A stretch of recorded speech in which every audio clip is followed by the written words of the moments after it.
สบายดีพ่อแม่พี่น้องสบายดีพี่ป้าน้าอาเนาะสบายดีเบิดกันสุขู่สุคนสมองสุบอนสบายดีบ่ว่าอยู่ทางใกล้ทางไกลเนาะลาวไทยหรือว่าต่างประเทศทุกคนเลยผมมาพ่อกันคือเก่าบรรยากาศตอนที่เศร้ากับบ่เศร้าปานใดเนาะทุกคนเนาะประมาณ9 โมงกว่าตอนนี้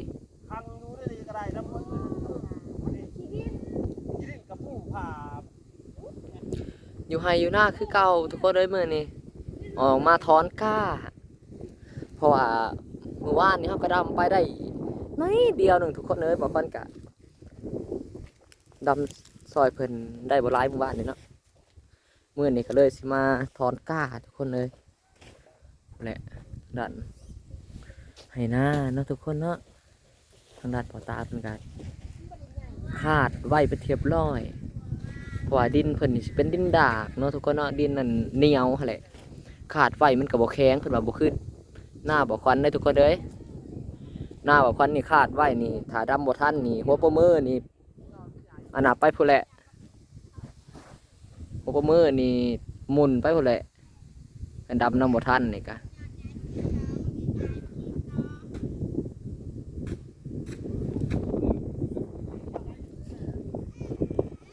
เพราะว่าบ่ควันก็อยากดำให้มันทันทุกคนเนาะจักหน่อยกะวันที่24นี่ก็ลูกวันเกิดลูกชายดำให้มันแล้วมันทันมันก็สิจักในใดแหละ3-4 คนนี่แหละดำทุกคนเลย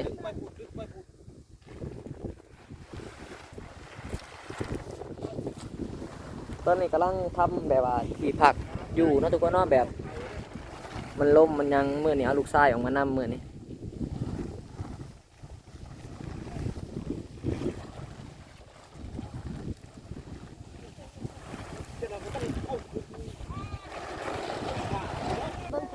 โอ้ยทางด้านลูกชายทุกคนเลยดื้อขนาดมากพี่มื้อนี้เพิ่นก็ออกกินขนม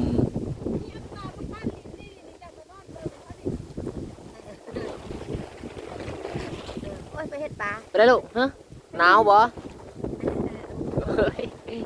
ออกมาให้ออกมาหน้านำทุกคนมื้อนี้ตอนนี้กำลังทำที่อยู่เนาะทุกคนเนาะนี่แหละฮะก็สิพากันไปสดนั่นแหละมันล่มแห้งมีเตียงมีตู้โอ้ยแม่บักลาหอดนะรถขาที่ไฟข้างไฟเด้อ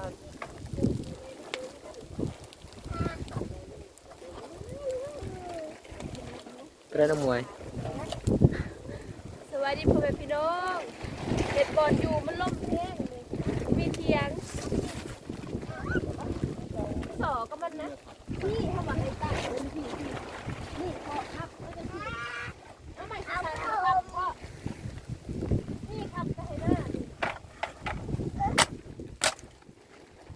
อ๋อใหม่ดีใช่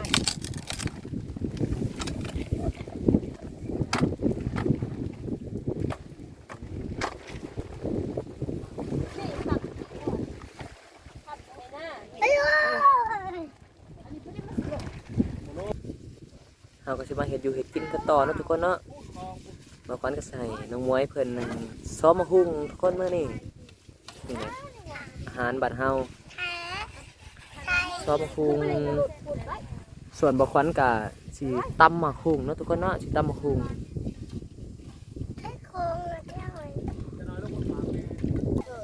อันนี้สิเป็นบ่อนอยู่บ่อนผักเฮาเนาะทุกคนเนาะ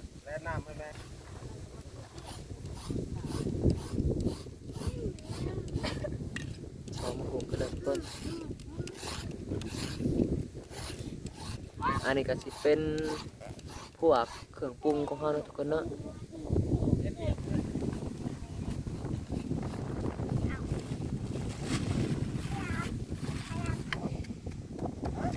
ควันลง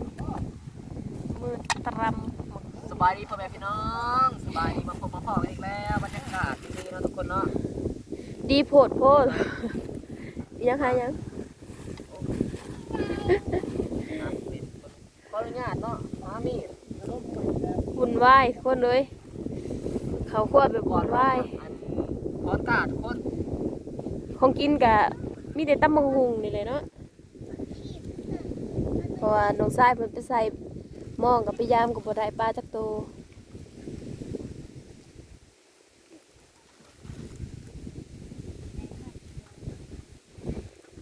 หนาวทุกคนเลยบรรยากาศดีโผดโพ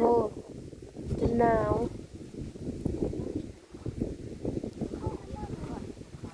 บอนอยู่บอนเศร้ากันเนาะเพราะว่าบ่ได้เห็นเที่ยงหน้าไผก็คือจังบ่มีเที่ยงเนี่ยทุกคนเลย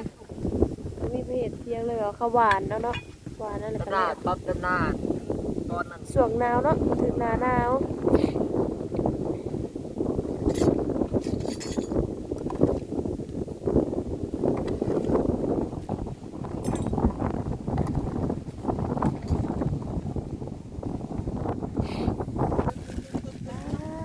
ใส่เกลือลายเลยคิดได้โอ้ยหนาวเนาะแดดกับแบบมาแบบเดียวแบบแดดทุกคนเนาะเพราะว่าสิได้อุ่นล้างเนาะก็กลัวกับมือสั่นเลยวันนี้จะสิได้กาดจักหมัดเนาะลมเพลงอ้าวคอยเห็น บางอย่างนะทุกคน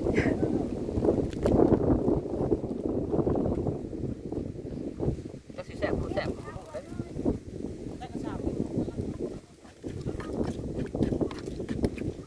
มาท่านยอดมาท่าน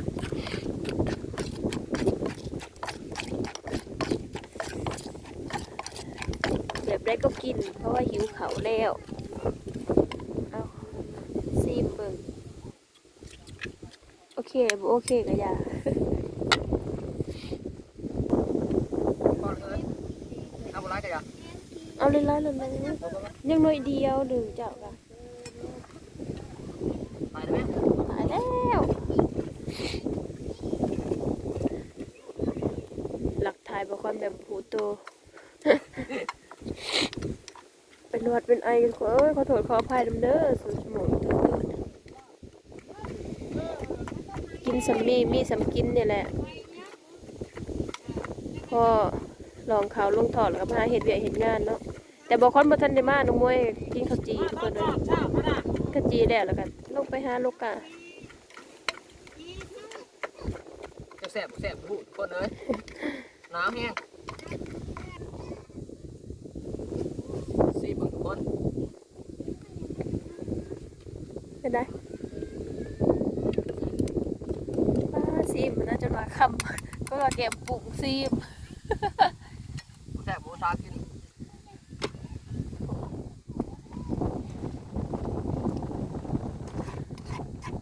กระปุกนะตัดเลยจะขอตัดเองดอก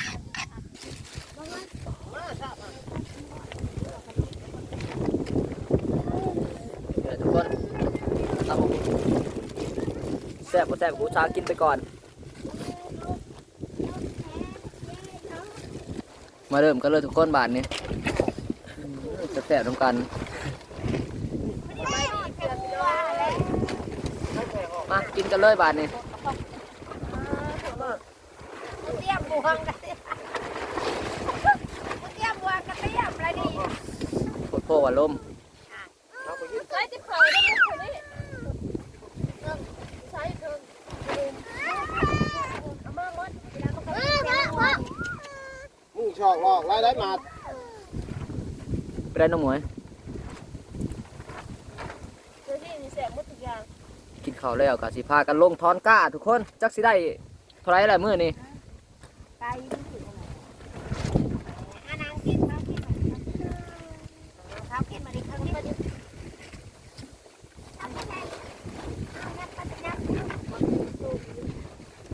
ป้าตัวหนึ่งกับเนาะกับใช้ผ้าหน่อนั่งกินดีๆลงสู้คนนั้นว่าการตัวโตอะไรแบบลิ้ว เอาลงพื้นเนอะ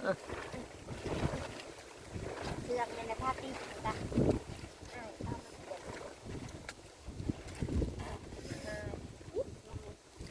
เรียกกระเพาะ เป็นยังน้องหมวย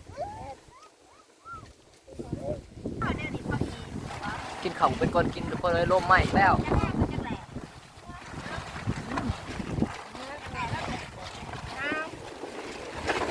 ป้าดทุกคนเลยทั้งกินทั้งอันนั้นเนาะสุดยอดเลย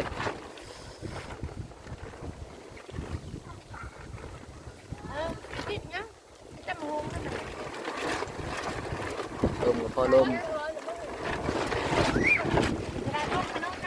ให้อ้ายเพิ่นเอากิน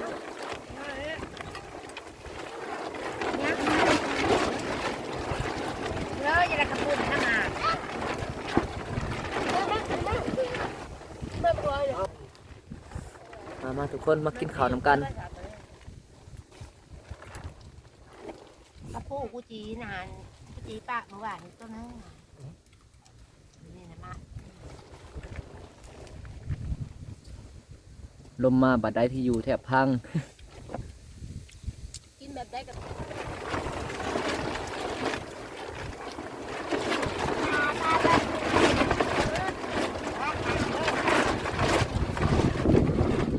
คนเลย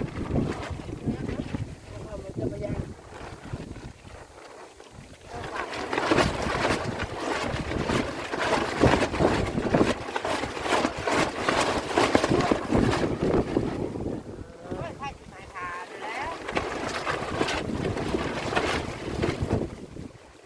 คือว่า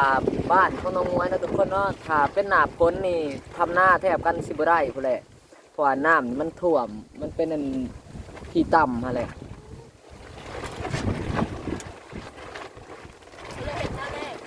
ก็เลยเห็ดหน้าแกล้งหน้าแซงหรือว่าหน้าปังเนาะเอื่นกันอะไรก็ได้ บางคนก็ว่าหน้าแรงบางคนก็ว่าหน้าแซงบางคนก็ว่าหน้าปัง ที่แท้ก็สิเป็นอันเดียวกันนั่นแหละแต่ช่วงนี้มันก็เป็นช่วงเดือน1เดือน2เนาะทุกคนเนาะมันก็สิล่มนักเนี่ยช่วงนี้